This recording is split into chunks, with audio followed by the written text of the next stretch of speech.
નમસ્કાર, હું છું આપનો દોસ્ત નૈતિક મહેતા. સ્ટોરી વિથ નૈતિકમાં આપ સર્વેનું સ્વાગત છે. આજે આપણે એક રહસ્યમય અને ચમત્કારિક એક જગ્યા વિશે વાત કરવી છે, જેનાથી આપણે સૌ કોઈ પરિચિત છે. તો આવો વિડીયોની કરીએ શુભ શરૂઆત. અંત સુધી વિડીયોને નિહાળજો અને આપના તમામ મિત્રો સુધી વિડીયોને પહોંચાડજો. વાત છે અમરેલી જિલ્લાની. લાઠીથી આશરે 10 કિલોમીટર અને દામનગરથી તો માત્ર 6 કિલોમીટરના અંતરે આવેલું આ સ્વયંભૂ શ્રી ભુરોખિયા હનુમાનજીનું મંદિર. અહીંયા હજારો નહીં પરંતુ લાખોની સંખ્યામાં શ્રદ્ધાળુઓ દર્શનાર્થે આવે છે અને ધન્યતા અનુભવે છે. ચૈત્રી પૂર્ણિમાનો દિવસ હોય એટલે કે દાદા હનુમાન જયંતિ, ત્યારે તો માણસો ઘણા હાલતા હાલતા આવે છે અને ઘણા અહીંયા તો મોટા ઉત્સવો ઉજવાય છે. કહેવાય છે કે ખાલી એક માત્ર આશા કે ભાઈ દાદાના દર્શન થાય અને બધાય દુખડાઓ નષ્ટ થઈ જાય. આવું છે સ્વયંભૂ શ્રી ભુરોખિયા હનુમાનજીનું મંદિર. ઇતિહાસ તો આનો ઘણો પુરાણો છે. એવું કહેવાય છે કે અયોધ્યાના મહંત શ્રી રઘુવીર દાસજી એક ખખડ બાવાઓની જમાતને લઈને નીકળે છે અને ગુજરાતમાં પહોંચે છે. ગુજરાતની અંદર હાલનું વિરમગામ એની શહેરની ભાગોળે એ પહોંચે છે.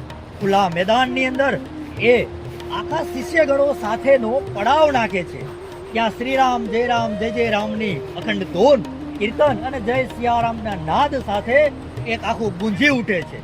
એવું કહેવાય છે કે જે રઘુવીર દાસજી એમના ઘણા મોટા શિષ્યગણ, એમાંના એક શિષ્ય એટલે કે સંત દામોદર દાસ, અને એમાંય સંત દામોદર દાસજીને મહંત અને એના ગુરુ એટલે શ્રી રઘુવીર દાસજી પ્રત્યે અતૂટ શ્રદ્ધા, પ્રેમ અને ભક્તિ અલગ જ જોડાયેલી હતી.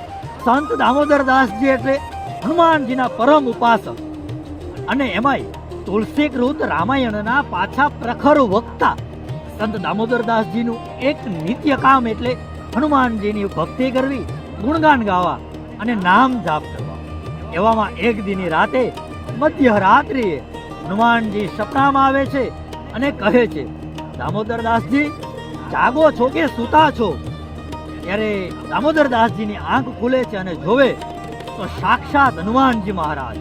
હનુમાનજી મહારાજ કહે છે કે દામોદર દાસજી, તમારે હું તમને આજે એક આદેશ આપવા માટે આવ્યો છું.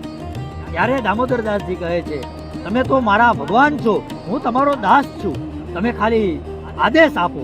ત્યારે હનુમાનજી કહે છે કે એક ગાઢ જંગલ હશે, સભાડ પ્રદેશની અંદર તમે જાઓ, ત્યાં એક ગાઢ જંગલ હશે. ગાઢ જંગલની ઉપર એક મોટો ટેકરો હશે અને ટેકરા ઉપર ઘનઘોર એક બાવળનું ઝાડ હશે.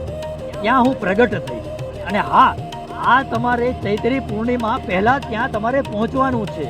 ત્યાં હું પ્રગટ થઈશ અને આપને એક હાજરા હજુર તમને દર્શન આપીશ. હાલતા હાલતા દામોદર દાસજી જંગલમાં પ્રવેશ કરે છે. ઘટાદાર આ જંગલ, એક આવો ઊંચો ટેકરો જોવે છે અને ટેકરાની ઉપરમાં એક ઘનઘોર ઘટાદાર બાવળને જોવે છે. ત્યારે તરત જ મગજમાં વિચાર આવે છે કે આવું બાવળ અને આવું ઝાડ મેં જેવું સપનામાં જોયું હતું એવું જ મને આબેહૂબ દ્રશ્ય દેખાય છે. ત્યારે એ આખું દ્રશ્ય જોવે છે અને જોઈને મધ્યરાત્રિએ બાજુનું ગામ એટલે કે મેથડી ગામમાં રાત વસો કરે છે. સવારે તમામ ગ્રામજનોને આ વાત આખી કહે છે અને કહે છે સાથે સાથે ત્યાં ધૂન, કીર્તન, નામ જપ અને જય સિયારામ ના નામ કીર્તન સાથે એ આખું ભજન ચાલુ કરે છે અને ગ્રામજનોને આદેશ આપે છે કે તમે ત્યાં જાઓ, એક ઝૂંપડી બાંધો, ત્યાં સાફ સફાઈ કરો અને હું દાદાના નિવેદ કરું છું. અને ભાઈ આ વાત તો પવનના વેગે, વાયુ વેગે તમામ આજુબાજુના પંથકમાં પ્રસરે છે. આ વાત લાઠીના રાજવી શ્રી લાખાજી રાજ ગંગા ધોળિયા ગોહિલની પાસે પહોંચે છે અને એ પણ સંત દામોદર દાસજી પાસે આવે છે અને આ આખી વાત જાણે છે. ધીમે ધીમે ચૈત્રી પૂનમ આવી રહી છે, અખંડ રામધૂન ગવાઈ રહી છે. સૌ કોઈ લોકો જય સિયારામનો નાદ કરી રહ્યા છે અને એ જંગલની અંદર દાદાનું પ્રાગટ્ય થવાની ઘડીઓ ગણાઈ ગઈ છે.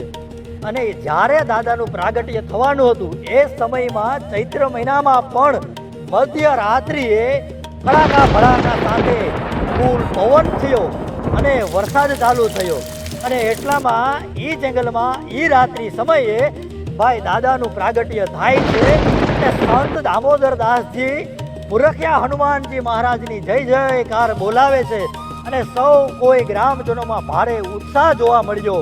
અને પુરખિયા હનુમાનજી એટલે કે ભૂ કહેતા જમીન અને રખિયા કહેતા રક્ષણ કરનાર એવા આ પુરખિયા દાદાનું પ્રાગટ્ય થયું છે. પુરખિયા હનુમાનજી મંદિરના પરિસરની અંદર એક વિશાળ ભોજનાલય આવેલું છે. ત્યાં તમામ યાત્રાળુઓને ભોજનની પ્રસાદી આપવામાં આવે છે અને રાત્રિ રોકાણ માટે તમામ સુવિધાઓ આવેલી છે. એમાં જો ચૈત્રી પૂનમ હોય ત્યારે તો અહીંયા માનવ મહેરામણ એટલું ઉમટે છે કે જાણે વિશાળ આખો મોટો મેળાનું આયોજન થઈ જતું હોય છે. તો હું તો એટલું અવશ્ય કહું છું, જો આપે પુરખિયા હનુમાનજીના દર્શન ના કર્યા હોય તો એક વખત જરૂર અમરેલી જિલ્લાના લાઠી તાલુકામાં આવેલું પુરખિયા હનુમાનજીના દર્શન કરો. તો મિત્રો, ટૂંકમાં મેં ઘણી બધી માહિતી આપવાનો એક નાનકડો પ્રયાસ કર્યો છે. જો આ વિડીયો આપને પસંદ આવે તો બીજા સુધી પહોંચાડજો અને સ્ટોરી વિથ નૈતિક એ યુટ્યુબ ચેનલને સબસ્ક્રાઇબ કરજો. આપણું ઇન્સ્ટાગ્રામ પેજને ફોલો કરજો. ટૂંક સમયમાં બીજો નવો વિડીયો આપણી ચેનલ સ્ટોરી વિથ નૈતિકમાં મૂકશું. ત્યાં સુધી આવજો. Take care. જય સિયારામ. મહાદેવર.